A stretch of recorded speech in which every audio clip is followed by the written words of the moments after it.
Good morning. It is another episode for alcohol, phenols and ether category.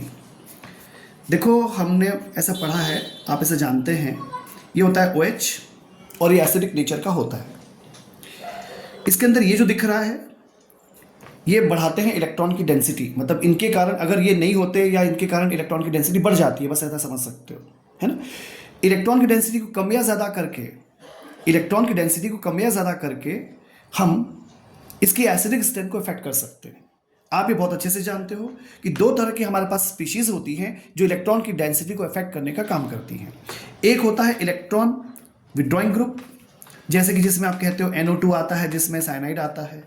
एक होता है electron donating group, जिसमें आपके पास OCH3 आता है, आपके पास हाइड्रोक्सी आता है, आपके पास अमीनो ग्रुप आता है। ये होते हैं electron donating group. Electron withdrawing group के कारण क्या होगा, इसमें इलेक्ट्रॉन की डेंसिटी कम हो जाएगी। ये इलेक्ट्रॉन विड्रॉ कर लेंगे, खींच लेंगे, कम कर देंगे डेंसिटी इलेक्ट्रॉन की, और इलेक्ट्रॉन की डेंसिटी अगर ये कम कर देंगे तो फिनॉल की जो एसिडिक स्ट्रेंथ है वो बढ़ जाती है।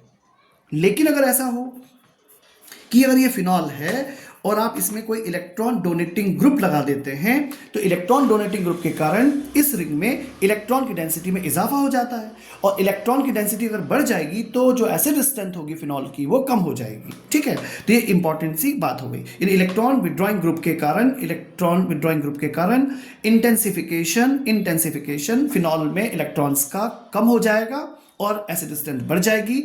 इलेक्ट्रॉन डोनेटिंग ग्रुप के कारण इंटेंसिफिकेशन इलेक्ट्रॉन की डेंसिटी का बढ़ जाएगा, एसिड स्ट्रेंथ कम हो जाएगी। इसको हम थोड़ा सा कंपैरिजन बेस पे पढ़ेंगे। दो खूबसूरत एग्जांपल है जो शायद काफ़ी इंपॉर्टेंट हो सकते हैं स्टडीज़ के लिए, इन सभी पैरामीटर्स के लिए।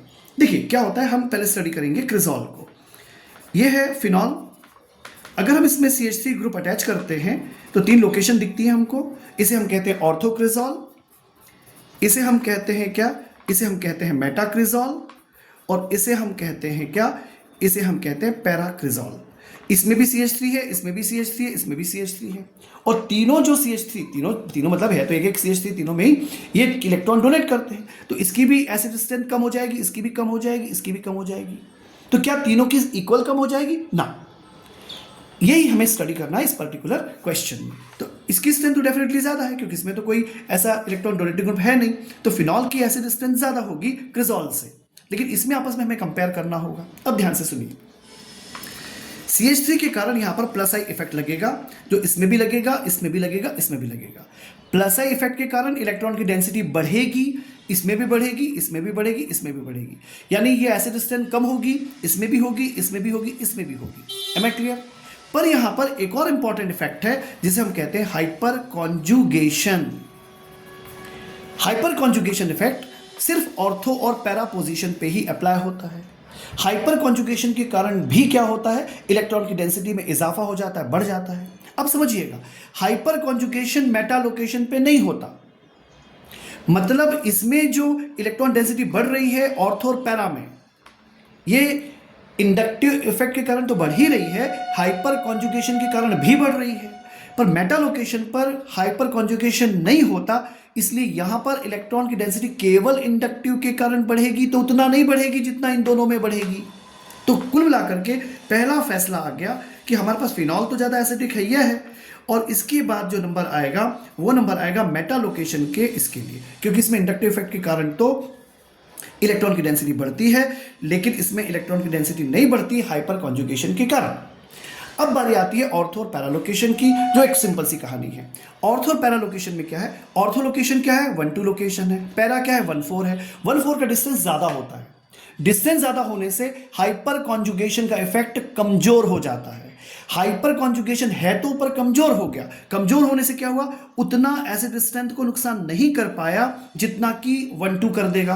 यानी यहां पर आ जाएगा CH3 और यहां पर आपको देखने को मिलेगा ये OH और यहां पर CH3। कुल मिलाकर के सबसे ज्यादा फिनॉल है, कोई बात नहीं, पर यहां आएगा Meta क्रिजॉल is much acidic in comparison to meta, is much acidic in comparison to para, is much in comparison two of course ortho. सबसे कमजोर ऑर्थो क्रिजॉल होगा एसिडिक स्ट्रेंथ में। ये एक एग्जांपल है, एक अच्छा एग्जांपल है। एक और एग्जांपल जो बड़ा प्यारा सा एग्जांपल है, वो भी इसी से जुड़ा हुआ है, पर उसमें हमें कुछ और भी सीखने को मिल सकता है। वो कैसे, हम कर लेते हैं मेथॉक्सी को। हम ले लेते हैं OCH3 को, या एक और लिया जा सकता है NH2। ध्यान से देखिएगा, OCH3 NH2, ये भी लोग कैसे हैं, ये भी इलेक्ट्रॉन डोनेटिंग वाले हैं। इनके कारण क्या होगा, क्या इसमें भी ऑर्डर यही रहेगा, क्या इसमें भी मेटा पैरा ऑर्थो रहेगा, या कुछ चेंजेस देखने को मिलेंगे? बस ये इसकी क्वेश्चन की खूबसूरती है। एक एग्जाम्पल दोनों में, अब दोनों में खासियत देखो, ये OCH3 है, ये क्या है, NH2 है। ध्यान से देखो, ऑक्सीजन के पास क्या है भाई, 2 लोन पेयर ऑफ इलेक्ट्रॉन है। जब ऑक्सीजन के पास 2 लोन पेयर ऑफ इलेक्ट्रॉन है, यहां पर क्या होगा, अगर ये एग्जांपल लेते हो आप, तो नाइट्रोजन के पास 1 लोन पेयर ऑफ इलेक्ट्रॉन है, ऑक्सीजन के पास लोन पेयर ऑफ इलेक्ट्रॉन है, या नाइट्रोजन के पास लोन पेयर ऑफ इलेक्ट्रॉन है, और ये दे देगा तो इसमें +R इफेक्ट इंप्रेसिव होगा। यानी लोन पेयर के कारण +R इफेक्ट लगेगा, लोन पेयर के कारण +R इफेक्ट लगेगा।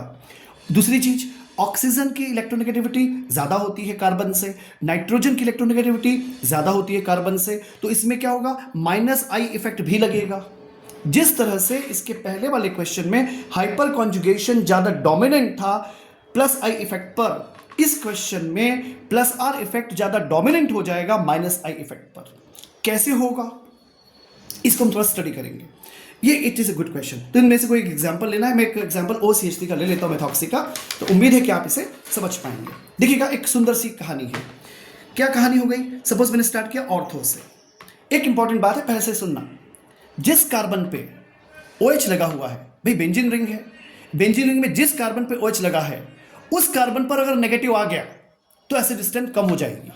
ध्यान दीजिएगा, ठीक है। तो मैं पहले ऑर्थो ले लेता हूं। देखिए ध्यान से, क्या किया, ऑर्थो लोकेशन के लिए बेंजीन रिंग बनाई, ऐसे किया, ऐसे किया, ऐसे किया, यहां लिखा OH, यहां पे बना दिया, ऑर्थो लोकेशन है OCH3। ऑक्सीजन के पास क्या है, लोन पेयर है, और एक और लोन पेयर है, ठीक है। अब क्या हुआ, देखिए शिफ्टिंग दिखेगा ध्यान से, ये यहां शिफ्ट हो गया, और ये जो दिख रहा है ये यहां शिफ्ट हो गया। इसका मतलब क्या हुआ, प्लीज ध्यान से देखिएगा। इस केस में ऐसे हो गया, यहां हो गया डबल बॉन्ड, यहां हो गया O, यहां हो गया CH3, यहां पर एक प्लस आ गया और एक लोन पेयर अवेलेबल है अभी भी, ठीक है। अब ये यहां शिफ्ट हो गया, तो जिस कार्बन पे, ये कार्बन है, जिस कार्बन पे OH है, उस कार्बन पे पेयर ऑफ इलेक्ट्रॉन अवेलेबल है, इस कार्बन पर डेंसिटी इलेक्ट्रॉन की ज्यादा हो गई है। और भैया तुम तो ऐसे ही हो, ये लो, एम आई क्लियर? ध्यान से देखो, जिस कार्बन पर OH है उस पर इलेक्ट्रॉन की डेंसिटी ज्यादा हो गई, और इसके कारण क्या हो जाएगा, एसिड स्ट्रेंथ में फर्क पड़ेगा, कम हो जाएगी, ठीक है। ये कहानी है। अच्छा, पैरा पोजीशन में क्या होता है, जरा स्टडी करते हैं। पैरा लोकेशन में वो भी बहुत सुंदर सी कहानी है। सुविधा के लिए ऐसे बना लेते डायग्राम, ये हो गया OH हो गया, यहां ले लिया O ले लिया, यहां ले लिया CH3 ले लिया, ऐसे ऐसे ऐसे बना लिया, ठीक है। अब ध्यान से देखिएगा, यहां क्या हो रहा है, ये यहां शिफ्ट हो गया, एम आई क्लियर? यहां शिफ्ट हो गया, ये जो होगा ये यहां शिफ्ट हो जाएगा, और ये देखना यहां शिफ्ट हो जाएगा। क्या आप समझ पा रहे हैं इस बात को? ये OH हो गया। अब जिस पोजीशन पे ये कार्बन जिस पे OH लगा हुआ है, उस कार्बन पे क्या हुआ, इलेक्ट्रॉन का पेयर आ गया, माइनस चार्ज आ गया, ये यहां शिफ्ट हो गया है, यहां डबल बॉन्ड आ गया है, एम आई क्लियर? ये यहां पे डबल बॉन्ड आ जाएगा, ये है O, यहां लोन पेयर प्लस CH3 हो गया है, और ये एज इट इज अपने पास अवेलेबल है। क्या आप समझ पा रहे हैं? फिर से देखिए, जैसे यहां पे हुआ था कि जिस कार्बन पर OH ग्रुप है उसी कार्बन पर नेगेटिव चार्ज आ गया है, जिस कार्बन पे OH ग्रुप है उसी कार्बन पर नेगेटिव चार्ज आ गया है, ऐसा ऑर्थो और पैरा दोनों में हुआ है। क्या ऐसा मेटा में भी होगा? देखते हैं। दैट्स ब्यूटीफुल, और वही एक इंपॉर्टेंट है। तो इसके कारण क्या हो गई, इलेक्ट्रॉन की डेंसिटी बढ़ गई है उस कार्बन पे जिस कार्बन पर OH लगा हुआ है, तो एसिड स्ट्रेंथ कम हो जाएगी, इसमें भी कम हो जाएगी। अब इन दोनों में ज्यादा कम किस में होगी वो अगला कहानी है, पर फिलहाल तो मेटा पे से बात कर लेते हैं। मेटा के लिए क्या कहना की कोशिश करेंगे, ये भी एक सुंदर सी दास्तान है। देखिएगा, इस बना लेते हैं फोटो ऐसे, मेटा लोकेशन पे लगा दो OCH3 कर दो, यहाँ लिखो OH, ठीक है। अब क्या हुआ, ध्यान से देखिएगा कि किसके आगे क्या कहानी बनेगी। जैसे आप जानते हो भाई, दोबारा होना है, ये यहाँ शिफ्ट हो गया, और ये जो दिख रहा है ना, ये इस लोकेशन पे शिफ्ट हो गया। Am I clear? ये समझ में आया होगा। अब इसके बाद क्या होगा, ध्यान से देखिएगा प्लीज, ये हो गया O, ये हो गया H, ये इधर शिफ्ट हो गया, तो यहाँ पे इलेक्ट्रॉन की डेंसिटी ज्यादा हो गई, ये माइनस हो गया इस लोकेशन पे, ये एज इट इज अपनी जगह पे है भाई, और यहाँ पर क्या हो जाएगा, डबल बॉन्ड हो जाएगा, ये ऑक्सीजन है और ये लोन पेयर है ही एक, ये प्लस हो गया और ये CH3 हो गया। आई होप कि आप समझ पा रहे होंगे। तो ये पहला स्टेप हो गया इसका। अब क्या कहानी बनती है, ये दिख रहा है जो, ये यहाँ शिफ्ट हो जाएगा, और क्या हुआ, ये यहाँ शिफ्ट हो जाएगा। है क्लियर? अब क्या कहानी बनेगी, अब कहानी कुछ ऐसी बना सकते हो, यहाँ पर क्या हो जाएगा, O हो गया, ये H हो गया, ध्यान से देखना, ये इधर आ गया तो ये ऐसे बन गया, और देखो ये जो डबल बॉन्ड है ये है, O है, डॉट डॉट है, प्लस है, CH3 है ये है। और देखो ध्यान से, ये जो है यहाँ चल दिया तो क्या हुआ, यहाँ पर इलेक्ट्रॉन की डेंसिटी में इजाफा हो गया, ये माइनस हो गया। आपने एक चीज नोटिस की, यहां भी नेगेटिव है, मतलब इलेक्ट्रॉन की डेंसिटी ज्यादा है, यहां पर भी है। पर जिस कार्बन पे OH है, ध्यान से देखो, इस फोटो को ध्यान से देखो, यहां पर क्या दिख रहा है कि जिस कार्बन पे OH है, उस पे ये जो लोन पेयर ऑफ इलेक्ट्रॉन है ये नहीं पहुंचा यहां पे। यानी यहां पर जो डेंसिटी होगी इलेक्ट्रॉन की वो नहीं, जैसे ऑर्थो पैरा में हुआ था वैसे यहां पे नहीं हुआ है। मतलब क्या निकला इस पूरी कहानी का? मतलब ये निकला कि plus are effect Meta position पर इनफेक्टिव है। ठीक वैसे ही जैसे इसके पहले वाले क्वेश्चन में हाइपर कॉन्जुगेशन इनफेक्टिव था मेटा लोकेशन पर, ऑर्थो और पैरा में ऑफ कोर्स एप्लीकेबल होता है। यहां पर भी ऑर्थो और पैरा पे ही ये नुकसान करेगा। Am I clear? तो ये तो तय हो गया कि मेटा जो है उसकी एसिड स्ट्रेंथ, इसमें चूंकि क्या होगा, ये इस इफेक्ट देखने को नहीं मिलेगा और इस इफेक्ट के कारण डेंसिटी ज़्यादा हो जाती है, एसिड स्ट्रेंथ कम हो जाती है। तो ये तो तय हो गया कि भाई फिनॉल जो है उसको अगर आप कंपेयर करोगे तो नेचुरली इस केस में भी कंडीशन कुछ ऐसी ही बनेगी, ये OH, तो मेटा तो यहाँ पे आई जाएगा OCH3। ठीक है ना? अब बारी बचती है ऑर्थो और पैरा में कंपेयर करने की। ध्यान रहे इसमें तीनों में ही जो है ना, यहाँ पे क्या लगा हुआ है, OCH3 है, माइनस आई इफेक्ट तो तीनों में ही एप्लीकेबल है। खेल केवल इसी बात का ही है कि प्लस आर इफेक्ट का क्या है। अब ध्यान से सुनिएगा, अब यानी ये फैसला हो गया कि तो फिनॉल है और ये हो गया मेटा। अब क्वेश्चन है ऑर्थो और पैरा में। मैं आपको याद दिला दूं इसके पहले क्या हुआ था, इसके पहले क्या खेल था, मेटा मतलब पहले फिनॉल फिर मेटा के बाद पैरा फिर ऑर्थो, क्योंकि डिस्टेंस का फैक्टर था हाइपर कॉन्जुगेशन में। यहाँ ध्यान से सुनिएगा, यहाँ फैक्टर होता है स्टेरिक हिंड्रेंस का। स्टेरिक हिंड्रेंस फैक्टर के कारण फिर से रिपीट कर रहा हूं, स्टेरिक हिंड्रेंस फैक्टर के कारण क्या होता है, जो ऑर्थो पोजीशन पे जो p ऑर्बिटल होते हैं जिसमें लोन पेयर ऑफ इलेक्ट्रॉन होता है और OCH3 ग्रुप भी अवेलेबल हो।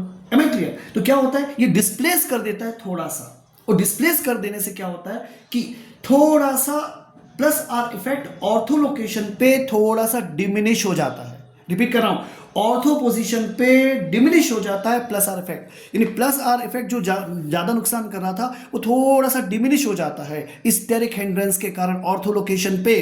तो बस जैसे ये कम हो गया तो एसिड स्ट्रेंथ बढ़ गई। कुल मिलाकर के हमारे पास फैक्टर क्या हो गया कि मेटा इज मोर देन क्या होगा, डेफिनेटली ऑर्थो होगा और क्या होगा, पैरा होगा। यानी यहां पर M के बाद O आएगा फिर P आएगा, लेकिन इसके पहले क्या था, इसके पहले था N के बाद P था फिर O था। It is a beautiful question of its own kind. Am I clear? तो ये सिंपल था, एक एनालिसिस था OCH3 का। जो कहानी OCH3 में होती है ना, वही कहानी हो जाती है NH2 में भी हो जाती है। यानी NH2 में क्या हो जाएगा, अगर आप इसको स्टडी करने की कोशिश करो, ये फिनॉल है, is much in comparison to किस में हो जाएगा, OH, और नेचुरली यहाँ पे आएगा NH2 अमीनो। ठीक है ना?